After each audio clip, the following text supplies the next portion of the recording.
ஞாயிற்றுக்கிழமை 1ஆம் தேதி, இங்கிலீஷுக்கு 1ஆம் தேதி 6வது மாதம்,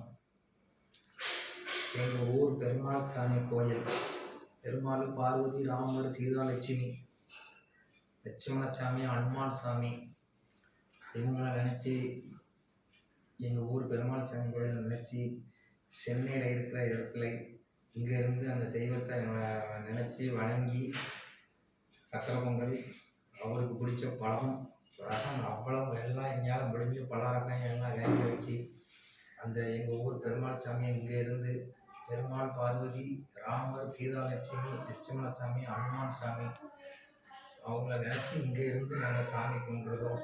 அந்த அருள் எங்களுக்கு கண்டிப்பாக அவர் தருவார். தருங்கிற நம்பிக்கையோடு நாங்கள் இறங்கி நின்று செய்கிறோம். அந்த அருள் எங்களுக்கு கண்டிப்பாக கிடைக்கும். இதே மாதிரி எல்லாரும் இதே மாதிரி நினச்சி சாமியை வழிபாடுபடுத்தி நல்ல மாதிரி வணங்குங்கள். நிச்சயமாக நம்ம மேலுக்கு மேலுக்கு நல்ல மாதிரி முன்னேறி வரலாம். தெய்வம் அருள் இருந்தால் நம்ம கொடி கட்டி பறக்கலாம். நமக்கு யார் என்ன செய்ய நினச்சாலும் அது நடக்காது. செய்யணும்னு நினச்சாலே போதும், நம்ம தெய்வம் ஓடி போய் அவனை மண்டையில் கொட்டோம். என் பிள்ளைக்கு நீ சும்மா நினைக்கிறியா, என் பிள்ளை எப்படிப்பட்ட பிள்ளை, என் பிள்ளைக்கு நீ சும்மா நினைக்கிறியா அப்படின்னு சொல்லி இந்த தெய்வம் போய் நின்று போய் கேட்கும். யாரையும் தப்பாக எதுவுமே நினைக்காதுங்க. ஏன்னா எல்லாத்துக்கும் ஒவ்வொரு இது தெரியும். நம்ம அவனோட ஒருபடி மிஞ்சிடலாம், வளர்ந்துடலாம் அப்படின்னு நினைக்க முடியாது. தெய்வம் நினச்சாதான் எதுவுமே நடக்கும். நன்றி, வணக்கம்.